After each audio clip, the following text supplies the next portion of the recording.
स्वागत है आपका हमारे यूट्यूब चैनल अपकमिंग टीचर में। आज हम ईएमआरएस 2025 का मेंस का हॉस्टल वार्डन का क्लास 14 करेंगे। एडमिनिस्ट्रेटिव एप्टीट्यूड का क्लास 2 है ये, और टोटल नंबर ऑफ क्लास 14 है, पार्ट 14 है, जिसमें आज हम पढ़ेंगे role of a hostel warden in managing consumer and inventory. इसके बारे में हम आज इस वीडियो में पढ़ेंगे। इन सारे वीडियोज़ के अगर आपको पीडीएफ चाहिए तो आप हमें कमेंट करिए, या लिंक में डिस्क्रिप्शन में दे दूँगी। 15 रुपये में आप सारे वीडियो के पीडीएफ लिखित में खरीद सकते हो। हिंदी इंग्लिश दोनों में पीडीएफ अवेलेबल है। वीडियो शुरू करने से पहले आप हमारे चैनल अपकमिंग टीचर को सब्सक्राइब करें, वीडियो को लाइक करें और शेयर करें। तो चलिए वीडियो को शुरू करते हैं। आज ये सारे टॉपिक्स थे जिसमें मैं पढ़ा चुकी हूँ 13 तक इसमें, और इन सारे का पीडीएफ भी आपको मिल जाएगा, लिंक मैं डिस्क्रिप्शन में दे दूंगी। और इसका एक टॉपिक कल कवर हो चुका है, handling a large number of student. आज हम सेकेंड टॉपिक करेंगे, managing the consumer and inventory. Hostel warden का जो जिम्मेदारी होता है इसके बारे में हम इसमें पढ़ेंगे। ठीक है, तो चलिए वीडियो को शुरू करते हैं। आज हम ये टॉपिक पढ़ रहे हैं, managing consumer and inventory of hostel. आज हम ये टॉपिक पढ़ेंगे। कल हम ये टॉपिक कर चुके हैं और सारे टॉपिक्स भी मैं कवर कराऊंगी। अगर आपको सबका पीडीएफ चाहिए तो लिंक मैं डिस्क्रिप्शन में दे दूंगी, आप वहाँ से जाके ले सकते हो। कल का वीडियो का भी लिंक दे दूंगी, आप जाके देख सकते हो। तो चलिए वीडियो को शुरू करते हैं। आज का हमारा टॉपिक है मैनेजिंग कंज्यूमर और इन्वेंट्री ऑफ हॉस्टल, यानी कि हॉस्टल में उपभोग सामग्रियों एवं भंडार प्रबंधन में हॉस्टल वार्डन की भूमिका। ठीक है, कभी कभी वर्ड से ही किसी चीज़ों का मतलब निकालना चाहिए कि क्वेश्चन में क्या वर्ड पूछ रहा है।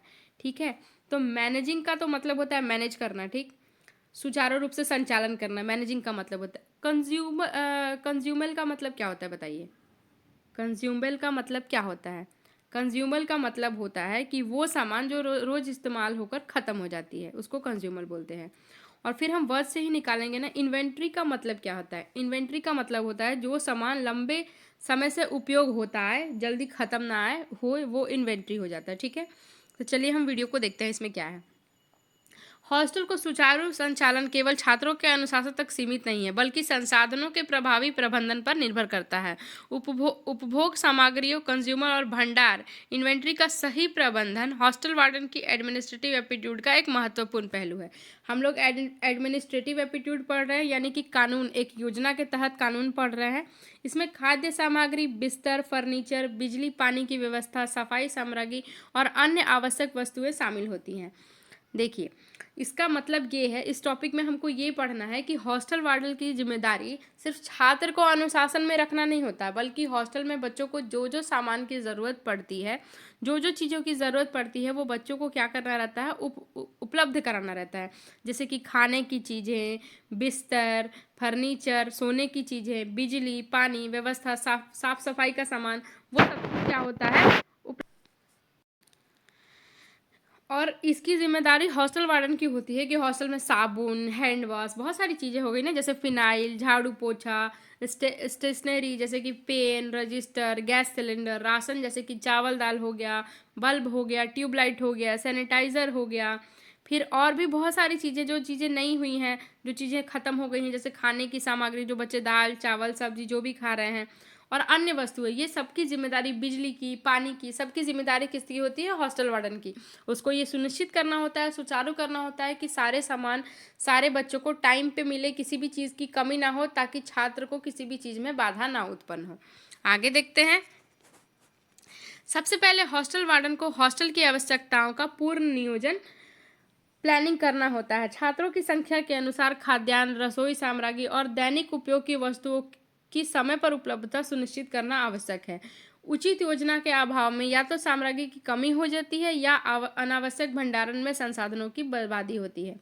देखिए, कोई भी सामान मंगाने के लिए हॉस्टल वार्डन की क्या होती है? जिम्मेदारी होती है कि पहले वो योजना बनाए, प्लानिंग करे कि किन किन छात्रों को क्या क्या ज़रूरत पड़ रहा है, और खाने का सामान हॉस्टल में उपलब्ध है कि नहीं है, और जो रोज़ाना की वस्तुएं यूज होती हैं वो हॉस्टल में उपलब्ध है कि नहीं है, उसको ये प्लानिंग करना रहता है। हॉस्टल वार्डन को प्लानिंग करने की जिम्मेदारी है, और उन सब चीज़ों को योजना के तहत बच्चों को पहुँचाना, और बच्चों को क्या करना, सही टाइम पे सारे चीज़ उपलब्ध कराना। ऐसा नहीं कि हमने कोई प्लानिंग ही नहीं किया कि क्या सामान है क्या नहीं है, और सामान का अभाव हो गया, या फिर सामान इतना ज़्यादा हो गया कि अनावश्यक सामान की बर्बादी हो रही है। नहीं, उसका हमको एक लिस्ट बनाना है, और एकदम योजना के अनुसार कि इतने बच्चे हैं तो इतना पेन लगेगा, इतना कॉपी लगेगा, इतना चावल लगेगा, उसके अकॉर्डिंग सामान को मंगाना है और उसका प्रबंधन करना है।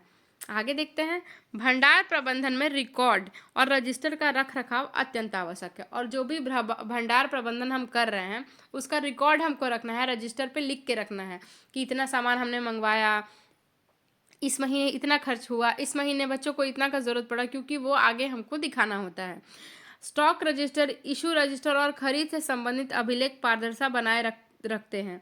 इससे न केवल वित्तीय अनुशासन सुनिश्चित होता है बल्कि किसी भी निरीक्षण या ऑडिट के समय प्रशासन को स्पष्ट जानकारी उपलब्ध होती है। और ये रजिस्टर्ड मेंटेन करना सामान का कि हमने ये मंगाया, यहाँ ये खर्च हुआ, ये बहुत ज़रूरी होता है। इससे क्या होता है ना, सब चीज़ पारदर्शिता होती है। ये नहीं है कि हम कोई छल कर रहे हैं या फिर कुछ भी कर रहे हैं। और कभी भी कोई इंस्पेक्शन आया, कोई अधिकारी आया, तो उसको हम रजिस्टर आराम से दिखाएंगे मेंटेन करके कि ये चीज़ यहाँ यहाँ खर्च हुआ। इसीलिए रजिस्टर जो है सारे साम्राज्यों का मेंटेन करना बहुत ज़रूरी होता है। आगे देखते हैं, उपभोग सामग्रियों के प्रबंधन से अपव्यय रोकना हॉस्टल वार्डन की बड़ी जिम्मेदारी होती है। भोजन, पानी और बिजली जैसी वस्तुओं का दुरुपयोग बच्चे पे अनुशासनहीनता और संसाधनों की कमी का कारण बन जाता है। वार्डन को छात्रों के संसाधनों के प्रति जिम्मेदार और व्यवहार विकसित करना चाहिए। देखिए, सारा चीज़ मैनेज करने की जिम्मेदारी तो हॉस्टल वार्डन की हो गई, लेकिन भोजन, पानी और बिजली जैसी वस्तुओं का दुरुपयोग बच्चे जो है बहुत जल्दी करते हैं। अनुशासन से बाहर आके वो इन सब चीज़ों को बर्बाद करने लगते हैं, जिससे संसाधनों की कमी भी पड़ जाती है। बहुत लोग खाना बर्बाद कर देते हैं, पानी बर्बाद कर देते हैं, बिना मतलब का पंखा चला के छोड़ देते हैं। तो वार्डन को जिम्मेदारी है कि वो छात्र को क्या करे, संसाधनों के प्रति जागरूक करे, उनके व्यवहार को विकसित करे कि संसाधनों को बर्बाद करना सही नहीं है, पानी बर्बाद करना सही नहीं है, बिजली बर्बाद करना सही नहीं है। ये सारी जिम्मेदारी किसकी है? हॉस्टल वार्डन की है। सारा सामान मैनेज करने के बाद भी वार्डन की जिम्मेदारी है कि बच्चों को वो सिखाए कि वो चीज़ों को बर्बाद ना करें, संसाधन के प्रति जागरूक रहें। आगे देखते हैं, इसके अतिरिक्त हॉस्टल वार्डन को यह भी सुनिश्चित करना चाहिए कि सभी सामग्री गुणवत्ता और मानकों के अनुरूप हो। खराब भोजन या अस्वच्छ सामग्री बच्चों के स्वास्थ्य पर प्रतिकूल प्रभाव डाल सकती है। समय समय पर निरीक्षण और कर्मचारियों की निगरानी आवश्यक है। देखिए, हॉस्टल वार्डन की ये भी जिम्मेदारी है कि जो भी सामान आ रहा है वो खराब ना हो, एकदम सही हो, स्वच्छ हो, और जो भी हॉस्टल में चीज़ें इस्तेमाल हो रही हैं वो स्वच्छ और साफ़ सुथरी हो। उसकी निगरानी उसको कर्मचारियों को करनी चाहिए, जो खाना बना रहे हैं उसका, जो साफ़ सफाई का ध्यान रख रहे हैं उसका, जो बच्चों को पानी पिला रहे हैं उसका। ये सबकी जिम्मेदारी हॉस्टल वार्डन की होती है कि वो सब चीज़ों की निगरानी करे, ताकि बच्चों का तबीयत ना खराब हो, बच्चों को किसी चीज़ की कमी ना हो, ख़राब खाना खाने से कोई प्रॉब्लम ना हो। ये सब चीज़ की जिम्मेदारी किसकी होती है? हॉस्टल वार्डन की होती है। आगे देखते हैं, सरकारी हॉस्टल में उपभोग सामग्री और भंडार सरकारी संपत्ति मानी जाती है, अतः उसका दुरुपयोग या लापरवाही एक गंभीर प्रशासनिक दोष हो सकता है। हॉस्टल वार्डन को ईमानदारी, जवाबदेही और पारदर्शिता के साथ संसाधनों का प्रबंधन करना चाहिए। तो देखिए, जो भी होता है ना, सरकारी जो भी सामग्री होती है वो सरकारी संपत्ति होती है, सरकार की संपत्ति होती है, तो उसका दुरुपयोग भी नहीं करना चाहिए और कोई भी लापरवाही नहीं करनी चाहिए, क्योंकि ये फिर क्या हो जाएगा, आपके ऊपर एक्शन हो जाएगा। आपको सारी जिम्मेदारी लेके चलनी है, तभी आप इस पद का भार संभाल सकते हैं। अगर आप इन सारी की वेस्टेज होता है सामान का, तो उसकी जवाबदेही किसकी होगी? हॉस्टल वार्डन की होगी। और ईमानदारी और जो भी पारदर्शिता रहेगी, उसे संसाधनों का प्रबंधन किसको करना है? हॉस्टल वार्डन को करना है। तो सब चीज़ मिला के किसको चलना है? इन सब में हॉस्टल वार्डन का ही सारा दायित्व है। तो देखिए, फिर इसका हम निष्कर्ष आ गया, लास्ट में निष्कर्षता क्या लिखेंगे कि प्रभावी कंज्यूमर और इन्वेंट्री मैनेजमेंट में हॉस्टल का संचालन सुचारू रहता है, छात्रों की आवश्यकताएं पूर्ति होती हैं और वित्तीय अनुशासन बना रहता है। यह सक्षम हॉस्टल वार्डन अपने प्रशासनिक कौशल से संसाधनों का सर्वोत्तम उपयोग सुनिश्चित करता है। तो पूरे का निष्कर्ष ये निकला कि सारी जिम्मेदारी जो है वो हॉस्टल वार्डन की होती है। जो भी सामान आ रहा है, खाने का, सोने का, बिजली का, उन सब को मंगाना, टाइम पे मंगाना, अच्छे क्वालिटी में मंगाना और सबकी निगरानी करना, साथ ही साथ बच्चों को जागरूक करना कि वो चीज़ों की बर्बादी ना करें। इन सब की जिम्मेदारी किसकी होती है? हॉस्टल वार्डन की होती है। और अगर वो सारी जिम्मेदारी ये अच्छे से निभाते हैं तो हॉस्टल जो है वो बहुत ही सुचारू ढंग से चलता है। तो आज की वीडियो में बस इतना ही। कल आपका नेक्स्ट क्लास आएगा।